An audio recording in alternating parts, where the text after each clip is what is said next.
Perhaps he was being cautious. Incarceration had also revealed in Quinn a latent propensity for rumination. What would death by hanging be like?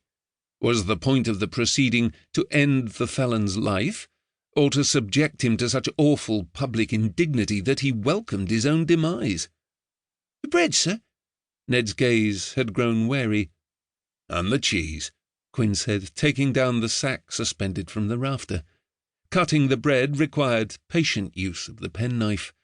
Davies, Quinn's self-appointed man of all work, and Penny, the whore turned chambermaid, were privileged to carry knives, but Quinn shuddered to contemplate what improprieties those knives had got up to when their owners had been at liberty.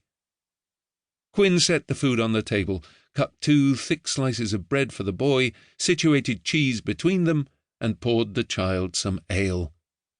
Pewter tankards, no less. That would be Althea's influence, as was the washstand with the porcelain pitcher and basin.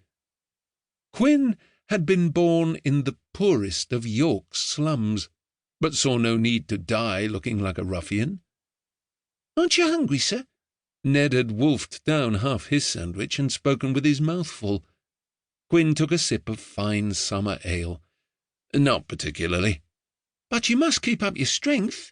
My brother Bob told me that before he was sent off. Said when the magistrate binds you over, the most important thing is to keep up your strength. You durst not go before the judge looking hangdog and defeated. You can't run very far on an empty belly neither." The boy had lowered his voice on that last observation. "I'll not be escaping, Ned," Quinn said gently. "I've been found guilty, and I must pay the price." Though escape might be possible, such an undertaking wanted vast sums of money, which Quinn had, and a willingness to live the life of a fugitive, which Quinn lacked. "Why is the quality all daft?" Ned muttered, around another mouthful of bread and cheese. "You find a bloke what looks half like you and has the consumption.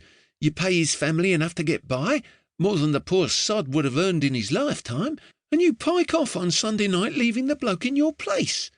The poor sod ends his suffering Monday morning knowing the wife and brats is well set. You get to live. It's been done." Everything unspeakable, ingenious and bold had been done by those enjoying the king's hospitality.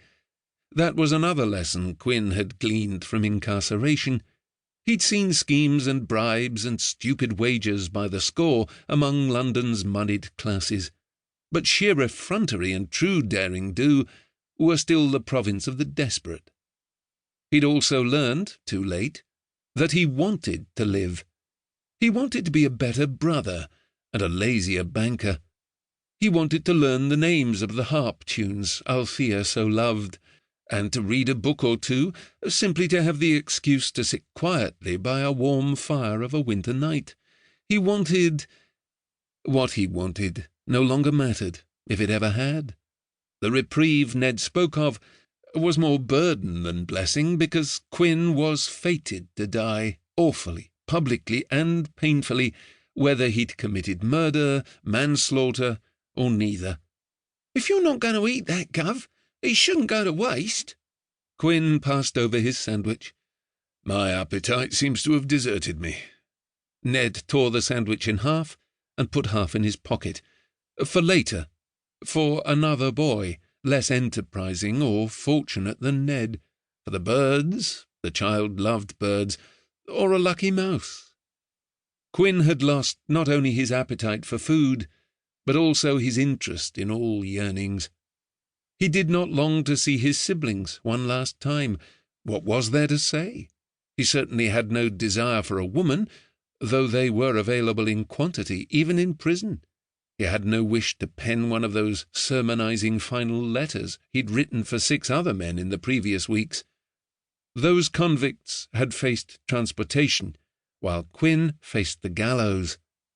His affairs were scrupulously in order and had escaped forfeiture as a result of his forethought.